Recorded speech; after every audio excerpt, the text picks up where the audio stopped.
Que la paix, la lumière et la présence d'Allah soient avec vous, chers frères et sœurs en islam. Qu'Allah apaise vos cœurs, éclaire vos chemins et ouvre pour vous des portes que nul ne peut fermer.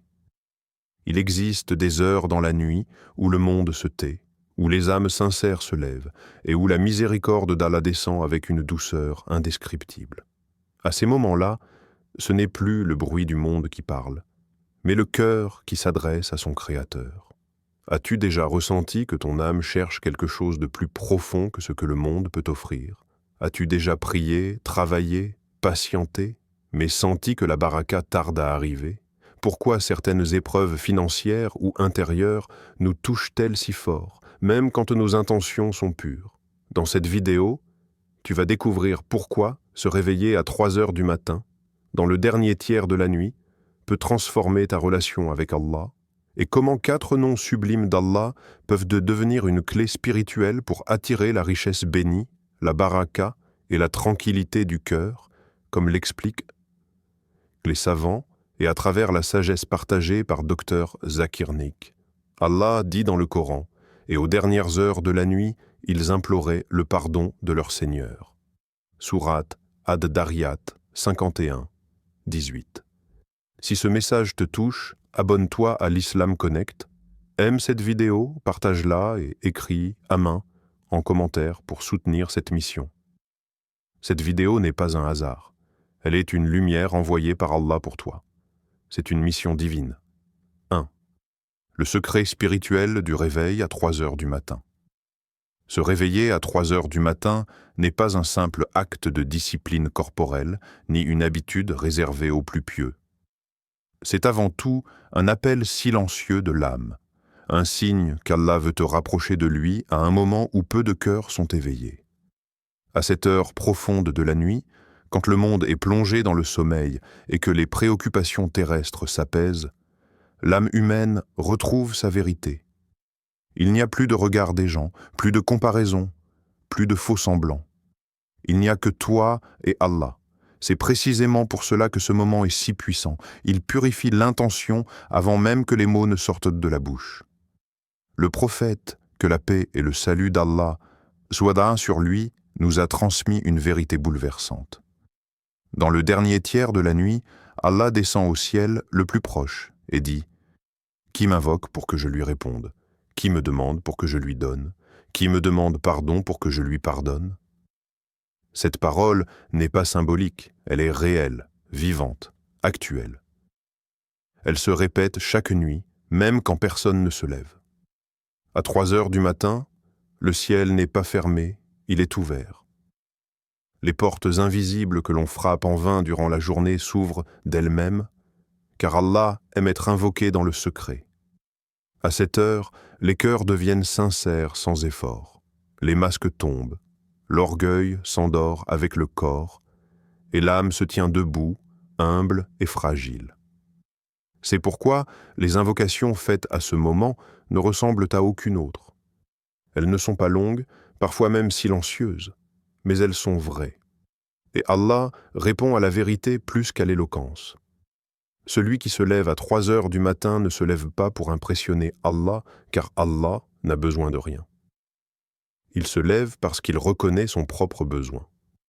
Beaucoup cherchent à la richesse, mais peu cherchent à la baraka. Or, c'est dans le dernier tiers de la nuit que la baraka est distribuée avec sagesse. La baraka, ce n'est pas seulement avoir plus, c'est voir le peu suffire, durer et apaiser. Se lever à 3 heures du matin pour invoquer Allah, c'est comprendre que la richesse matérielle, sans bénédiction, peut devenir une épreuve, tandis qu'un rizq modeste accompagné de baraka devient une source de paix. À cette heure, l'intention se purifie. On ne demande plus pour dominer, mais pour vivre dignement, aider, subvenir et rester proche d'Allah. Dr Zakir Naik rappelle souvent que l'islam ne condamne pas la richesse, mais qu'il en redéfinit le sens. La richesse n'est pas un objectif en soi, elle est un outil.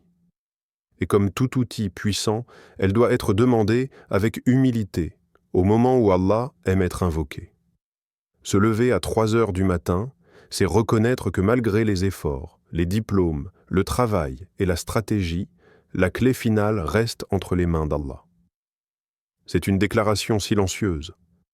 Ô Allah, j'ai fait ce que je pouvais, maintenant je m'en remets à toi. Ce réveil nocturne transforme la relation avec Allah. Il ne s'agit plus d'une prière automatique, mais d'un rendez-vous intime. Un moment où la pauvreté intérieure est avouée sans honte. Et c'est précisément là que commence la vraie richesse. Quand le serviteur se tient debout dans la nuit, conscient que tout ce qu'il possède, tout ce qu'il espère et tout ce qu'il attend dépend d'Allah seul. 2. Ar-Razzaq, le nom qui attire la subsistance invisible. Lorsque tu te lèves à 3 heures du matin, dans le silence le plus profond de la nuit, et que tes lèvres prononcent le nom Ar-Razzaq, tu entres dans une réalité spirituelle que beaucoup ignorent. Ar-Razzaq signifie celui qui pourvoit, mais pas seulement de manière visible ou prévisible. Il pourvoit avant même que le besoin n'apparaisse, avant même que l'effort ne commence. Dans l'islam, la subsistance n'est pas créée par le travail, elle est décrétée par Allah, puis distribuée à travers des causes. Cette vérité, lorsqu'elle est comprise, libère le cœur d'un poids immense. Beaucoup de personnes vivent avec une angoisse constante liée à l'argent. Elles travaillent dur, planifient, calculent, mais leur cœur reste inquiet. Pourquoi ? Parce qu'elles ont lié leur sécurité aux causes visibles et ont oublié la source. Allah nous rappelle dans le Coran, Allah pourvoit à qui il veut, sans compter. Cette parole n'est pas poétique, elle est réelle. Invoquer Ar-Razzaq à 3 heures du matin, c'est replacer Allah au centre de la subsistance. C'est dire avec sincérité, « Ô Allah, tu es celui qui donne avant que je demande et qui sait ce qui est meilleur pour moi. » À cette heure bénie, le cœur est plus réceptif. Il n'est plus dominé par la peur du lendemain, ni par la comparaison avec les autres. Répéter Ar-Razzaq lentement, avec présence, apaise l'âme. Ce nom dissout l'angoisse financière, car il rappelle une vérité fondamentale. Ce qui t'est destiné ne te manquera jamais, et ce qui ne t'est pas destiné ne pourra jamais t'atteindre. Le prophète, que la paix et le salut d'Allah soient renvoient sur lui, a enseigné que si l'être humain fuyait sa subsistance comme il fuit la mort, elle le rattraperait quand même. Cette certitude transforme la manière de demander. Invoquer Ar-Razzaq ne signifie pas demander uniquement plus d'argent. C'est demander une subsistance pure, halal, et accompagnée de baraka.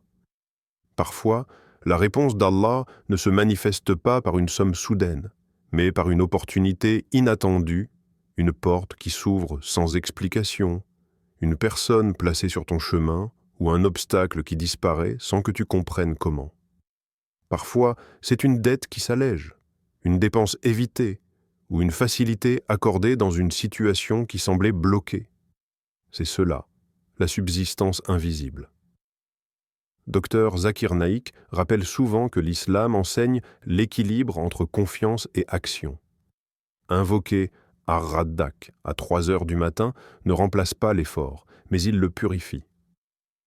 Lorsque l'effort est accompagné de tawakkul, la confiance totale en Allah, il devient léger, efficace et béni. Celui qui invoque Ar-Razzaq comprend que son travail n'est pas une source, mais un moyen. La source, elle, ne se tarit jamais. Ce nom transforme aussi la relation à la richesse des autres. L'envie diminue, la comparaison s'éteint, car le cœur sait que chaque subsistance est personnalisée. Allah ne distribue pas au hasard. Il donne selon une sagesse parfaite, parfois pour éprouver, parfois pour élever, parfois pour protéger. Répéter Ar-Razzaq à 3 heures du matin, c'est accepter cette sagesse, même quand elle ne correspond pas immédiatement à nos attentes. À force d'invoquer ce nom dans le secret de la nuit, quelque chose change profondément. Le cœur devient confiant, la peur du manque recule et la gratitude s'installe.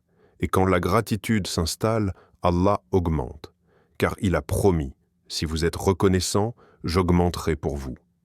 Ainsi, Ar-Razzaq ne t'apporte pas seulement une subsistance matérielle, mais une richesse intérieure qui transforme ta vie entière. 3. Al-Ghani, la richesse qui libère le cœur. Lorsque tu invoques Al-Ghani à 3 heures du matin, tu n'es pas simplement en train de demander plus de biens ou plus d'argent. Tu demandes quelque chose de bien plus profond, la libération intérieure. Al-Ghani est celui qui se suffit à lui-même, celui qui n'a besoin de personne, et celui qui enrichit qui il veut, quand il veut, comme il veut. À cette heure silencieuse de la nuit, invoquer ce nom revient à reconnaître une vérité essentielle. La pauvreté la plus douloureuse n'est pas toujours matérielle, elle est souvent dans le cœur. Beaucoup de personnes possèdent, mais se sentent pauvres. Elles gagnent, mais vivent dans la peur de perdre. Elles accumulent, mais ne sont jamais rassasiées. Cette sensation permanente de manque épuise l'âme et trouble la relation avec Allah. Invoquer Al-Ghani à 3 heures du matin, c'est demander à Allah de te libérer de cette dépendance invisible aux créatures, aux chiffres, aux comparaisons. C'est demander une richesse qui ne s'effondre pas quand les circonstances changent. Le prophète, que la paix et le salut d'Allah soient sur lui, a dit une parole qui renverse la perception du monde. La vraie richesse n'est pas l'abondance des biens, mais la richesse du cœur. Cette parole prend tout son sens lorsque l'on invoque Al-Ghani dans le dernier tiers de la nuit. À ce moment, le cœur est homme nu, sincère, et prêt à recevoir. Répéter ce nom apaise l'âme et lui rappelle que ce qu'elle cherche à l'extérieur ne peut être pleinement trouvé qu'à l'intérieur, par la proximité avec Allah. Invoquer Al-Ghani, c'est aussi demander à Allah de retirer l'humiliation du besoin excessif des gens. Beaucoup souffrent, non pas parce qu'ils manquent, mais parce qu'ils attendent trop des créatures, reconnaissance, aide, validation, soutien. Or, les créatures sont limitées, changeantes et parfois décevantes. Allah, lui, est Al-Ghani, éternellement suffisant. Quand le cœur s'attache à ce nom, il se détache progressivement de ce qui l'affaiblit. Il apprend à demander d'abord à Allah, puis à agir avec dignité. À 3 heures du matin, ce nom agit comme un baume. Il guérit la jalousie, car le cœur comprend que la richesse des autres n'enlève rien à la sienne. Il guérit l'avidité, car l'âme se sent comblée. Il guérit la peur du lendemain, car la confiance s'installe. Cette richesse intérieure transforme naturellement la vie extérieure. Les décisions financières deviennent plus sages, les dépenses plus équilibrées, et les choix plus alignés avec les valeurs de l'islam. Quand Allah enrichit le cœur par Al-Ghani, il enrichit aussi la vie sans bruit. La baraka s'installe doucement, sans agitation. L'argent circule mieux, non pas forcément en quantité énorme, mais avec utilité. Les conflits diminuent, car le cœur n'est plus dominé par le manque. Les relations s'assainissent, car on ne s'accroche plus par besoin, mais par choix sincère. Même le peu devient suffisant, et le suffisant devient source de paix. Dr Zakir Naik rappelle souvent que l'islam ne cherche pas à créer des cœurs détachés du monde, mais des cœurs libres dans le monde. Al-Ghani est le nom qui offre cette liberté. Invoqué à 3 heures du matin, il reprogramme la manière de voir la richesse, non plus comme une sécurité absolue, mais comme une confiance placée en Allah. Et lorsque cette confiance s'ancre profondément, Allah ouvre des portes que l'angoisse avait fermées. Ainsi, invoquer Al-Ghani dans le secret de la nuit ne te rend pas seulement plus riche aux yeux du monde. Cela te rend paisible, stable et intérieurement comblé. Et quand le cœur est comblé, la vie entière commence à s'ordonner autour de cette richesse invisible mais puissante. 4. Al-Fatah, celui qui ouvre les portes fermées. Invoquer Al-Fatah à 3 heures du matin est l'un des actes spirituels les plus puissants pour celui qui se sent bloqué dans sa vie. Al-Fatah signifie celui qui ouvre, mais pas seulement les portes visibles. Il ouvre les chemins fermés, les cœurs verrouillés, les situations figées et même les issues que l'esprit humain ne peut pas imaginer. À cette heure de la nuit, quand le silence enveloppe tout et que les distractions disparaissent, ce nom devient une clé céleste placée directement entre les mains du serviteur sincère. Il arrive dans la vie que tout semble fermé en même temps. Le travail n'avance pas, les projets stagnent, les finances se resserrent, et même les efforts les plus intenses ne produisent aucun résultat. Cette situation crée une fatigue intérieure, parfois même une perte d'espoir. Invoquer Al-Fatah à 3 heures du matin, c'est reconnaître humblement que certaines portes ne s'ouvrent pas par la force, mais par la permission d'Allah. C'est admettre que malgré l'effort, la clé finale ne se trouve pas dans les mains humaines. Dr Zakir Naik rappelle souvent que de nombreux blocages que nous qualifions de matériels sont en réalité spirituels. Une porte peut rester fermée, non pas parce que l'effort est insuffisant, mais parce que le moment n'est pas encore venu, ou parce que Allah protège son serviteur d'un mal invisible. Invoquer Al-Fatah permet de rétablir la clarté du cœur. À cette heure bénie, l'invocation n'est pas précipitée, elle est posée, sincère et débarrassée de l'impatience. Le cœur demande non seulement une ouverture, mais la meilleure ouverture. Ce nom agit souvent de manière subtile. Allah n'ouvre pas toujours avec fracas. Parfois, l'ouverture prend la forme d'une idée soudaine, d'une pensée claire après des mois de confusion. Parfois, c'est une rencontre inattendue, une parole entendue au bon moment ou un refus qui se transforme plus tard en protection. Celui qui invoque Al-Fatah à 3 heures du matin commence à comprendre que chaque fermeture contient une sagesse et que chaque ouverture a un prix, la patience et la confiance. Invoquer Al-Fatah, c'est aussi demander à Allah d'ouvrir le cœur avant d'ouvrir la situation.